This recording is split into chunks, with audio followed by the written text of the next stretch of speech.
This is for the best. I want you to take a look at this image, this slightly faded image, yellow. There's a lot of symbolism here. You may think it's just a poorly rendered image. It's sort of vaguely impressed on a standard PowerPoint slide, and it might not impress you, but there are a couple of things I want you to note about this. Yellow imagery, though not always, is often imagery of corruption. Think about the human body, how things that are white turn yellow. Teeth, skin, jaundice can take on a yellow hue. Even sort of like paint starts to shift and turn yellowish brown, white paint as well. Yellow is often a symbol of corruption. Put to really great effect in the 20th century novel, The Great Gatsby, which does a lot with color.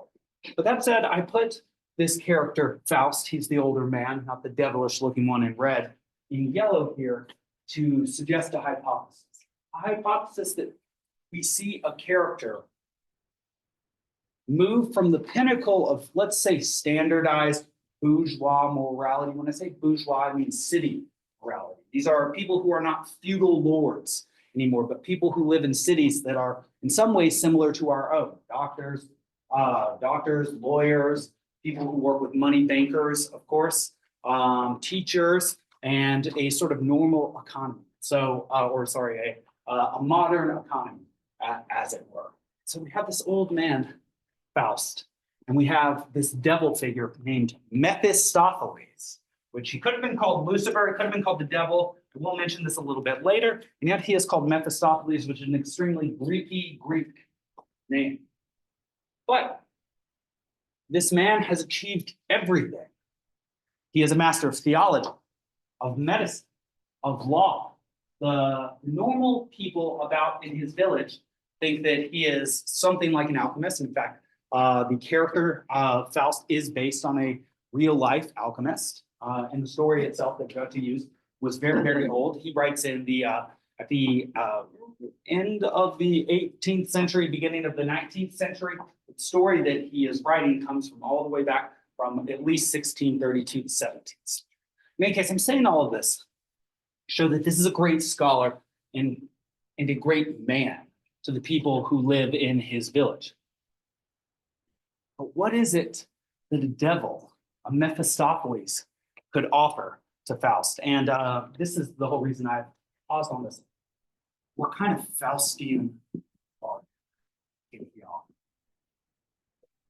And this is an expression that we still have, Faustian bargain. This means a deal with the devil.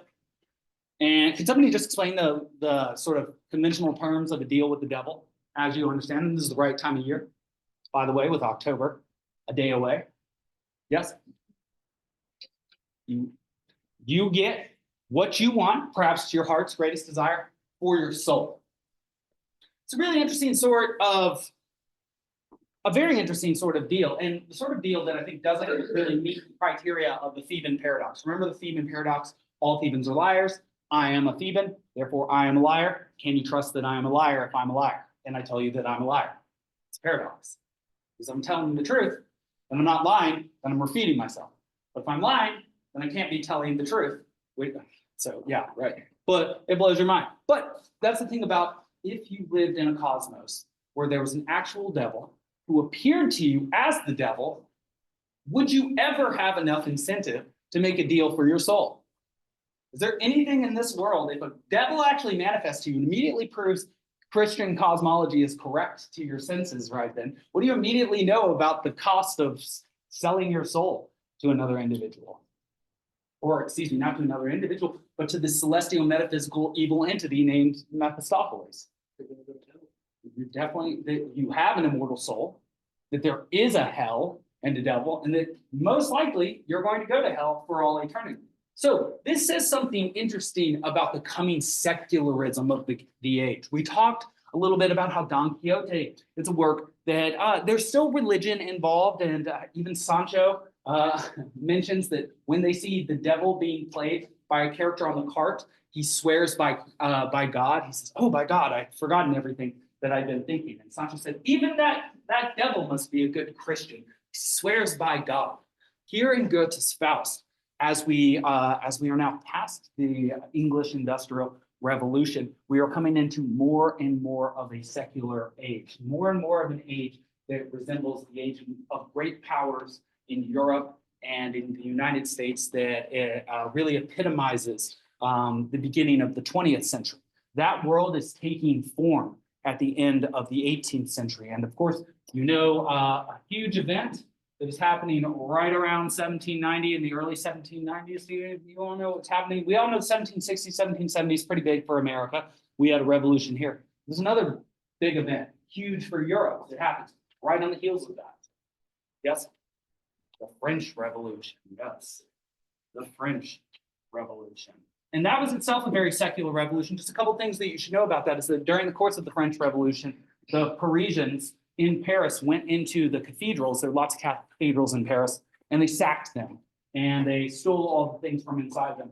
And in fact, even Notre Dame, the most famous of the cathedrals in Paris, had a religious sculpture replaced with an image of reason or Athena.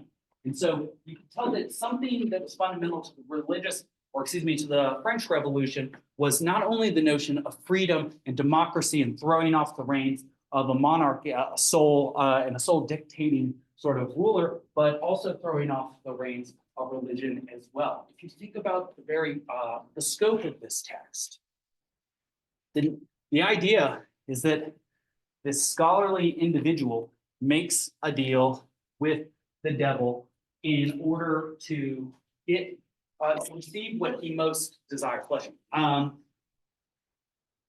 This in of itself shows a somewhat casual approach to religious and traditional religious figures. Something that you may know is that South Park in the last 10 years or so, you all know about South Park, a very crude comic.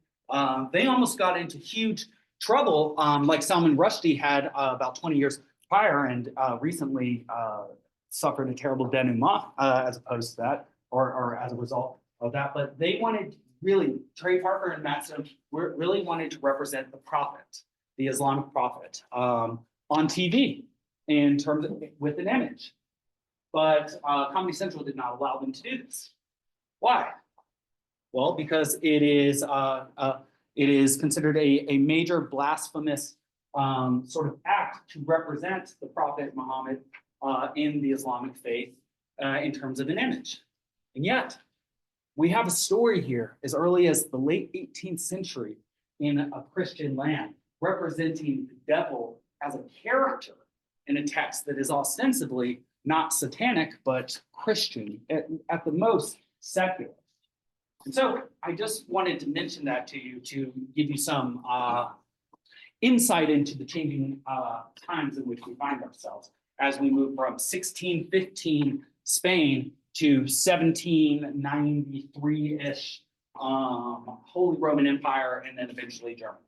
Okay, let me say a bunch of background things that are, I think, important, and perhaps say better what it is that I was trying to say just now. This text was written over 6 decades. Yes? Is that something that is like typically frowned upon, not just with like with the South Park thing, but using like religious figures in novels or any kind of? Say a little bit more about what you're asking in the question, because there may be a lot there. I should have thought through. No, it's okay. Spoke out loud. Like, so using the devil as a character in this book, or drawing South Park or South Park having drawn that character, is that something that's not done very often in like literature and just in pop culture in general? Well, I'll say one thing. It depends on which religion you're trying to figure, and it depends on the practitioners, and it depends on even the scriptures and the body of religious legal law that exists. And particularly when it comes to Islamic legal law, there are 25 countries that have Islamic theocracies, and they interpret their law differently. So differing places have more conservative and more liberal approaches. Saudi Arabia is a lot different from Sudan, for example. Yes? Is that supposed to say 1773? Probably. Yes, yes, it is. He did not go back in time, though. He is a very gifted author. And yes, so one thing I will say is that representing Islamic figures, particularly whether one is a Westerner or one is a Western Muslim, can have devastating real life consequences. What do I mean? Okay. You may know there's a writer, Salman Rushdie, who wrote a very famous work called The Satanic Verses in, I think, the 1980s, 1990s. And in it, he writes an alternative account of the angel Gabriel's relationship, that's angel Gabriel in the Christian tradition, to Muhammad, the prophet. For so doing, the Ayatollah Khomeini, the political religious leader of Iran, issued what's called a fatwa against Khomeini, which meant that any practicing Muslim was religiously, not civically, allowed to kill Salman Rushdie if they saw him. He did a public appearance about a year ago, maybe 2 years ago at this time in New York, and a young man ran up to him and stabbed him several times. He wrote a book about that called Knife Without an Eye. I'm not his publishing agent, by the way. But yes, so there can be serious consequences to representing religious figures or particular religions in certain ways. And this is still very much the case. So keep that close to heart when you see the fact that this is a text in which the devil is in fact a character and God is even represented as well. This shows a differing relationship to the sort of governing religion of the place than, well, at least what I said before. And that's about the extent of my evidence when it comes to that. But you could study the question. I think it'd be a very interesting question to study, just how much one might pay for certain sorts of representations of certain sorts of figures. It's a very interesting question, extremely interesting. Okay, in any case, the text was written over 6 decades. Keep that in your head, from not 1873 to 1872, but 1773 to 1772 to 1872 or 1832. Ugh, numbers. This is why I teach literature. Keep that in mind. In the same way that we had Don Quixote, who was a remarkable protagonist because he was old, he suffered disfiguring injuries, losing teeth, his ear, changed his name as well. And of course, also, what was the most remarkable thing about him? So very different from most other protagonists, that he was mad, ostensibly speaking. So if you ever watch Memento, which is, I think, a very early Christopher Nolan or one of his brothers, maybe Jonathan Nolan, that has a protagonist that's very interesting because he has no short-term memory. So he has to cover his body in notes because every day that he lives, he has to rediscover where he is in his life. And so protagonists who have interesting issues going on with them are usually very interesting. So like, for example, are any of you Tom Hanks fans? So like he's played a couple very powerful roles where he played protagonists that are a little bit different from conventional ones. Forrest Gump, for example, where he played one that was mentally disabled, a very powerful role. But then also, of course, and I forget the name of this, I should really bunk myself in the head with my expo marker, but Philadelphia, that's the name of the work, right? Where he plays a young man that's dismissed from his job because he has AIDS. And this is during very close to the height of the AIDS epidemic. So playing a protagonist who has AIDS really connects to a major issue and makes that sort of protagonist subject to individualizing and unique forces that makes the story more powerful, more interesting. So, well, in any case, keep this in mind. This story, it's not so much the protagonist who's the most interesting person in the world, though he is very talented. But keep in mind that the author changes during the course of this text. He goes from being a young man who's in his 20s, and I'll tell you more about Goethe, but one thing about him is that he was basically famous his entire adult life. From his very first work, Sorrows of Young Goethe, he was a success. And so while he was writing this text, he was already very successful in a way that Cervantes never knew. Remember, Cervantes had to compete with major figures who are famous in his day, like Lope de Vega, and he was himself successful, but never as successful as he wanted to be.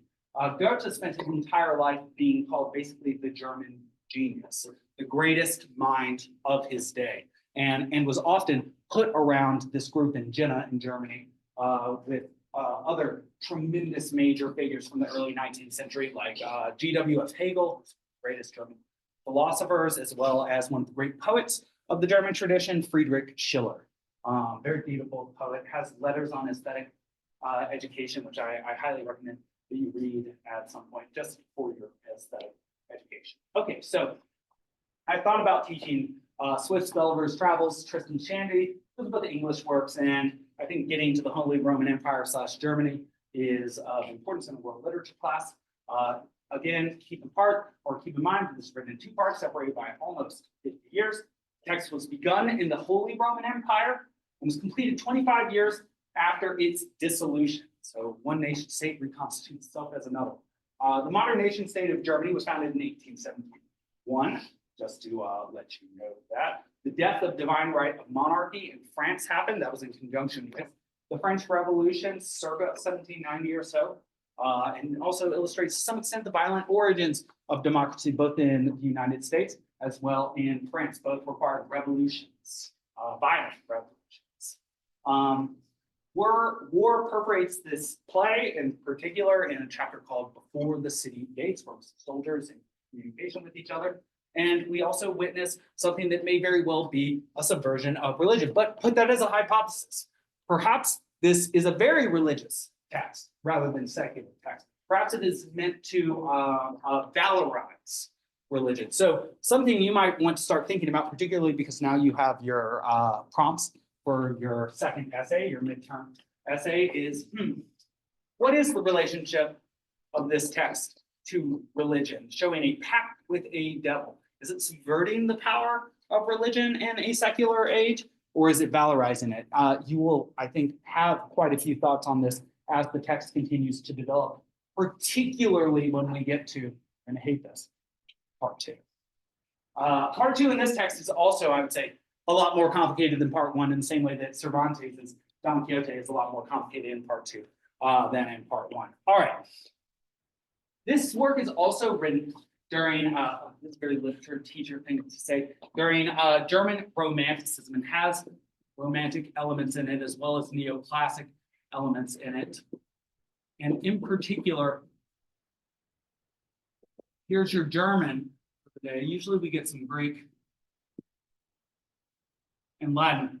The movement was called Sturm und Drang, storm and drive. Just think about this for a second. A literary movement called Storm and Drive. Actually, in fact, you can see a little bit of Nazism in there, right? Do you know what the infantry force of Nazis were called? The Blitzkrieg was a particular offensive front that they had, but they were called Storm Troopers. Oh, where did that? Oh, yeah. Oh my goodness. Yeah, right. It's like, Hugo Boss and BMW. The tanks came from BMW. Hugo Boss made the leather outfits. They used the German industry at that time. In any case, stormtroopers, Sturm und Drang. What does this evoke? You hear Storm and Drive. What sort of literary movement is this going to be? Very ascetic, buttoned up sort, or something? What do you feel when you hear these words? Intense. Okay, intense, maybe intimidating. Yeah, we think of storms that have recently been destroying parts of North Carolina. We're happy they didn't hit us. We're sad that they hit anybody, right? Okay, yeah, what's another word? So when we think of a literary movement that produces storm, stress, it is full of what? It is supposed to evoke what? Emotion. Yes, this is supposed to be a passionate school of thought. And in fact, one thing I will say is that Goethe's earliest work, Sorrows of Young Werther, is a very short novella about a young gifted man, very like Goethe, who has finished his education. He's going to sound very strange to you. And goes to a small village, falls in love with a young, very plain woman who projects, he turns into his Dulcinea. Her name is Lottie. And he drinks coffee every day, Mr. Schmidt, reads his Iliad and his Odyssey. He falls desperately in love with this woman. The only problem is, what can you guess? That's a good guess. Half his age, doesn't like him back. These are good guesses. She's already married. Already married. Oof, that's a tough one. And for all of his powerful emotions, and for all of his gifts, she's married. What can he do? And so eventually he takes these 2 pistols and he leaves a note And at the end, he commits suicide. And well, we were talking about the power of literature earlier. This was a very popular novel read by many young people, people your age. He was just a little bit older than you when he wrote this. This resonated with people. And they thought, in the ways that we'll talk about existentialism, particularly when we get to Joyce, they started questioning what is the meaning of everything. Their belief in their religion was shocked. Their emotions were heightened.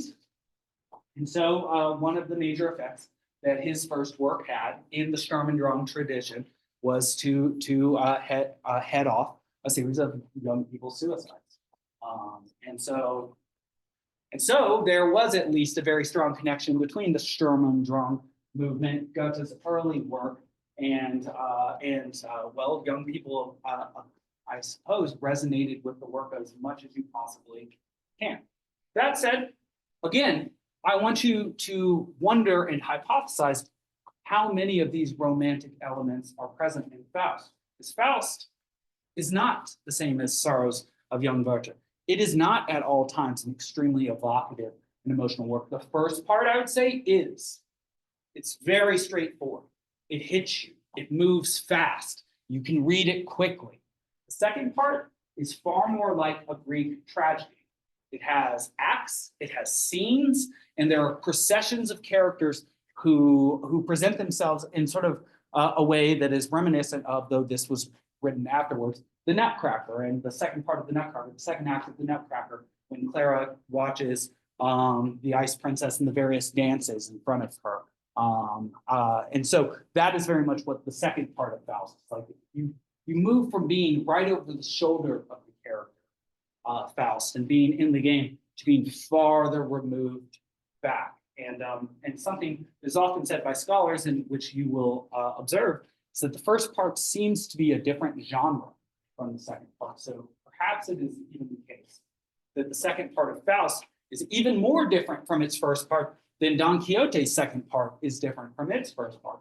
Though those are also wildly different. Another thing to look for in this text, possibly along the lines of subversion religion, is the replacement of seeking God as a telos, as an end of living, or even an eschatos here. Eschatos, let's see, there we are. Eschatos. Eschatos means end. Telos means end as well, but like in terms of fulfillment. So eschatos might just be like the end of time, whereas telos is like when you're fulfilled, like when you've finished a meal. It's not when, well, this depends on your parents, right? It's not when all the food is gone from the plate, it's when you're satisfied. But that may be wrong. But in any case, replacement of seeking God with seeking experience or freedom in nature. I want you to think about what that would mean. I think, just to give you a frame for this, restrictive religious canons and laws affecting behavior and ways of thought. Could there be another way of being? If I were to throw off this restrictive traditional way of seeing, could there be a freedom that I've never imagined beyond the pale? This is an idea that they do not yet know the answer to, but is very much, you can feel, a provocative idea. Like looking right beyond the curtain. There's a great picture of metaphysics where you may have seen it before. There's like a young monk kind of guy. He's in this sphere. He's looking right outside of the sphere and you can see these beautiful stars. This is the moment that Goethe and his Faust find themselves in. Is there a better way to organize society? Can we give up monarchies? Perhaps move towards democracy? The Holy Roman Empire wasn't quite there yet, by the way. Can we move past the dictates of religion? Philosophically, with our new use of science, this great power of empiricism, can we move past traditional forms of gathering individuals religiously, politically, and even our author Goethe, literarily? He is the one that first starts to develop the idea of world literature, beyond that of simply national literature, as well as many of you know from reading your Damrosch and using his definitions of masterpieces, windows to the world, and classics in order to inform your essays. All right, cool. A little bit about the Faust legend. Faust legend begins in the 16th century, so actually the 17th. Yeah, sorry, excuse me, about 100 years earlier, and I was saying in 1632, but that number will come back to us. It was associated with the historical figure Georg Faust, a notorious alchemist, astrologer, physician, and magician. Notice that at sign there, at in when putting that around numbers. This is sort of a sad thing about how language changes. When we say at now, we mean at, right? Like exactly at this time. At here, this symbol is called a circa symbol. And circa means, you're going to hate this, around. So at 1450 or 1480 to 1540 doesn't mean at 1480 to 1540. It means what? Around thereabouts. Yes, exactly right. Don't you hate how language can change and totally alter the meaning of something? I'll give you one other word for that, decimate. Decimate is always used incorrectly. Most people use it to mean to reduce to 1/10, but it means to reduce by 1/10. It is an old Roman custom to reduce the ranks by 1/10 after a failed mutiny. In any case, Faust legend begins in the 16th century, associated with Georg Faust, a notorious alchemist. In 1587, the first chapbook. Chapbooks are collections of legends, anecdotes in the vernacular. You can see that they are obviously going to be in competition with sacred stories and hagiographies about saints and monks. And this first chapbook was called the Historia von Dr. Johann Faustin and appears anonymously written in beautiful Drang, or likely the work of a Protestant pastor. It was expanded in 1599, reprinted 22 times by 1600. That's reprinted 22 times in 1 year. That means what about this text? As it's developing, what is it clearly? It's super popular. People are really interested in this story, right? 1720, or sorry, revising it in 1674 and then 1725. 1725 version is the version that Goethe evidently used from a cheap pamphlet version circulating during his time. So this is a story that's been developed and developed and developed. And often the best stories are not stories that are simply original. Shakespeare, for example, you may know of his standing in the English language, the greatest poet of the English language, perhaps of the world. Well, many of his stories, he took the frames of those stories from a classical poet named Ovid. 3/4 of his stories, I believe, were taken from Ovid, and various other stories from plays that had been worked over during the course of his life. In any case, the original chapbook was dramatized by an English playwright. So the story's first most famous form is in fact English, not German. Christopher Marlowe, who's contemporary with Shakespeare, wrote a work called The Tragical History of Dr. Faustus. It is written in English. You very much can check it out and read it if you would like to. Additional influences on this text: Milton's Adam and Satan, Shakespeare's A Midsummer Night's Dream, Hamlet, and Ophelia from Hamlet, the very same work. The Tempest, which is perhaps the most magical work of Shakespeare, and the Spanish author Calderón de la Barca from the Spanish Golden Age. He's around the same time as Lope de Vega. Classical influences on this text are Goethe was very proud of his classical education. In fact, includes a character in the second part called the Mothers, which was such a recherche, difficult to find even the existence of mythological set of characters that so Goethe, he was so famous, I told you. He in fact has a book out that is, he had a confidant named Eckermann, and he would sit and talk to him over and over again about various topics. And one topic he talked about was how well he knew his mythology and how proud he was that he included the mothers in Faust. And so we actually know that he was super proud of this. And that's the level of famous this guy is, that by the end of his life, he's doing the equivalent of, like, say, the MTV sort of expose on what's going on, or Michael Jordan's The Last Dance, something like that. In any case, classical influences are at the very least from Homer, Hesiod, Aeschylus, Sophocles, Euripides. Homer and Hesiod are the ones who did the majority of the theogony and representation of the gods. Aeschylus, Sophocles, and Euripides were the great tragedians. Aristophanes, the great comedian. Herodotus, the great historian. Apollonius of Rhodes was himself he's one of the librarians at Alexandria. and Lucan and Ovid are two of the great Roman poets. Lucan wrote about the fall of Pompeius Magnus to Caesar, Julius Caesar, and Ovid wrote about metamorphoses. We remember that we had a young Spanish author who wanted to write the Spanish metamorphoses, part 2 of the PK. All right.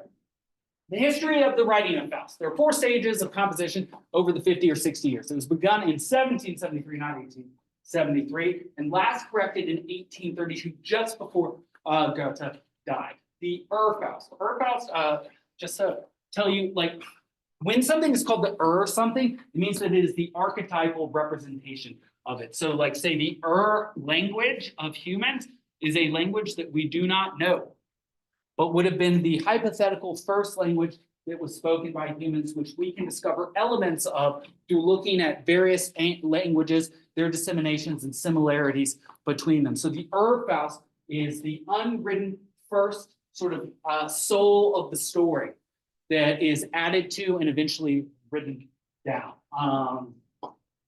Be an interesting assignment to give, to write an story of something and then to add to it. In any case, the state of the manuscript in Weimar, 1775, when Goethe arrived, it was not strong. It primarily consisted of,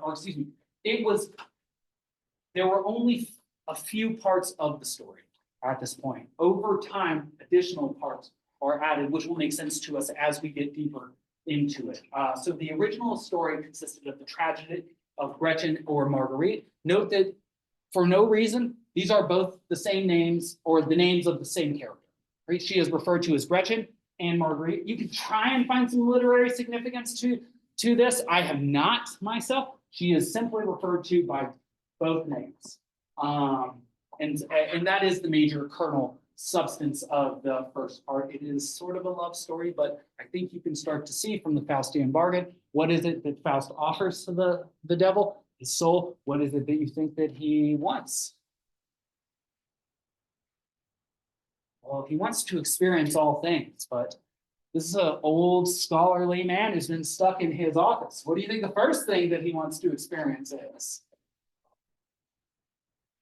It's a little bit ribald, a little bit risque. Well, he sees a young lady out at a festival. That's what he decides he wants. Gives up all the books for that. In any case, that's the major kernel of the story. There are additional parts added to. So in the second writing, Force and Cavern, Witch's Kitchen, are added while he's on his Italian journey, which he wrote another book about more than a decade later, and is published without Dungeon, which is right near the end, as Faust Eine Fragment in 1790. This had a major impact on the German Romantics, including Madame de Staël. In 1797, 7 years after that, Goethe returns to the play at the behest of his friend Schiller and completes, in fact, part 1 by 1808. So it took about 11 years from that iteration of writing. He added the several prologues. There are 3 of them. Second half of Night, the pact scenes, very important, as well as Walpurgis Night, which is my personal favorite chapter in the poem. It's very bizarre. The mid-1820s, he publishes Act 3 of Part 2 called Helen. That will be his more celestial Dulcinea in the second part. He will, in fact, consummate a love with Helen of Troy and have a young mythological son named Euphorion, who will not be long for this world. And then in the summer of 1831, he sealed the complete manuscript Part 2 for publication after his death. Questions? Questions for reflection. Probably most of us, our eyes started to dry out a little bit and our focus flagged a little bit hearing about the 4 stages of composition of Faust. Okay, it was complicated in its composition. This makes which question arise? How can this work possibly be described as unified? Possibly be described as a single text? Can it be? This is something I want you to be thinking about. Compare it to Don Quixote, and perhaps think about writing it. Even if it's not one of my official prompts, you could generate a prompt based on this. Like Don Quixote, the second part was unplanned from the beginning. How does that affect the unity of the text? I want you to really think about this. if the second part was written unplanned from the first, is it really part of the first part? And this goes back to our conversation about how sequels are often just appended. Conventional Hollywood movie sequels, often they have a differing director. They're not based on an actual text or hypotext, as we would say in my field. A source text is another way of saying that. And so the story is sort of made up quickly. There's a new director, and the sequel is often just, there is much less work and often much less value in a sequel. And yet, we noticed in Don Quixote that the second part is arguably more important, more valuable, more interesting than the first part. I make the argument to you that that could very much be the case in this work as well. So, how is it that a work of art written in starts and stops, and which includes a part that was never planned from the beginning, how can that be called a single text? Or can it? And that's something I want you to think about. Yes, and of course, this also, like Don Quixote, subverts Aristotle's unities of time and place. Remember those unities, that a good play is supposed to take place in one location over the course of, do you remember how long? 24 hours. And so this is going to take place over an indefinite amount of time, but far longer than a day. And we're going to move from defined space in Germany to undefined space with an emperor in sort of a mythological place by the second part, and even end up by trying to steal land back from the water. Yes. All right. This will be what I conclude with today. Can this piece of work be, is this piece of work a window into the world, classic, or a masterpiece? Well, first and foremost, it's very long, and it is in verse, and it is a poem. None of our other work is in verse or is poetry. It is translated in the Norden, I think in a non-versified way. It's much easier to read, but keep in mind that verse is difficult to write and more difficult to write in than prose.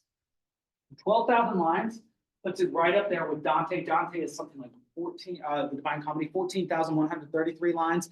The Iliad is around 15,000 lines, also in verse. The Odyssey is 12,000 lines or so. So this work is just as long as some of the great epics. It has two distinct parts written over many decades. It integrates romantic and neoclassical themes. Neoclassical is a $10 word that has a 10-cent meaning, you might say. Like classical, it means evocative of Roman and Greek literature. Neoclassical is an attempt to reinvigorate one's literature with those themes, themes. So when one sees columns on a building, that is a Roman convention. So sometimes that is called Roman design or neoclassical design, depending on the sort of column that one has. In any case, his integration, Goethe's integration of classical literature, classical themes, classical mythology into his work makes it neoclassical. You'll see, especially in the second part, there's satyrs and nymphs and Greek gods and even Egyptian gods, and all sorts of mythology will be included in this text that will show its neoclassical origins, as well as, again, the romantic elements that are evocative of powerful emotions. Sturm and Drang, storm and drive. I mean, think of being a teenager. Think of the storm and drive of one's teenage years. And that, I think, will help you to understand romanticism. All right. Just some things that I think might impress you, though maybe not if you're given some good context. Goethe's Faust has been translated into 44 distinct translations in English alone. That's though one thing I will tell you is that I looked up Stephanie Meyer's Twilight just to see how many languages it had been translated into. There's a good reason to really think about what makes a masterpiece a masterpiece. 49 languages. Harry Potter's almost surely even more languages. I'm not saying that that's not enjoyable literature, but are those pieces of literature truly, are they truly masterful? Something to think about. there are lots and lots and lots of adaptations of the work of Faust, but basically anytime there is a deal with a devil, like the Devil's Advocate, for example, with young Keanu Reeves and Al Pacino as the devil, one has an adaptation of Faust, but more recent ones, you may have heard of The Little Shop of Horrors. You may have seen the image of that. Rick Moranis as the main character from Honey, I Shrunk the Kids. And he has a giant penis flytrap that keeps getting larger and larger and wants to eat everything. And he has made a deal with, I believe, the Venus flytrap as devil, or perhaps the devil to make it larger. I've never seen the whole movie. I just remember when I was very young seeing parts of it. And then, of course, Bedazzled with Elizabeth Hurley, where a very beautiful, in her heyday, Elizabeth Hurley plays a female devil. And I think does a good job, but it's been a long time since I've seen it. In any case, there are more classical adaptations in like Schubert's Gretchen und Spinnrad, which is a work, symphonic work, which you could listen to if we have time to listen to it. Let me see,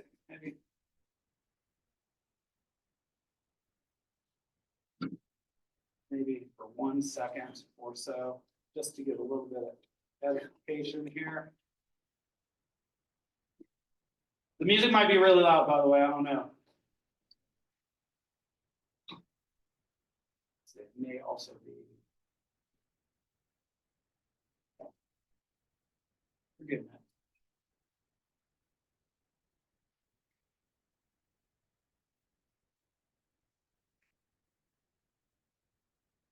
It's got the music in front of us, that's very nice touch.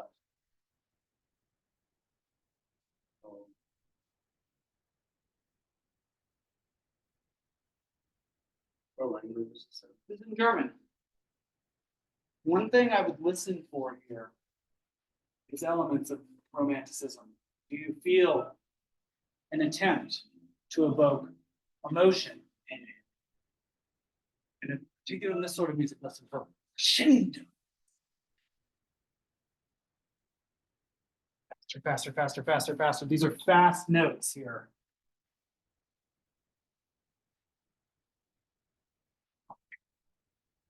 So you can hear the notes underlying of the singing, right? How fast they're being played. 16th notes. Well, in any case, you have that and can listen to more of it. And I apologize for the change in schedule today, but perhaps I should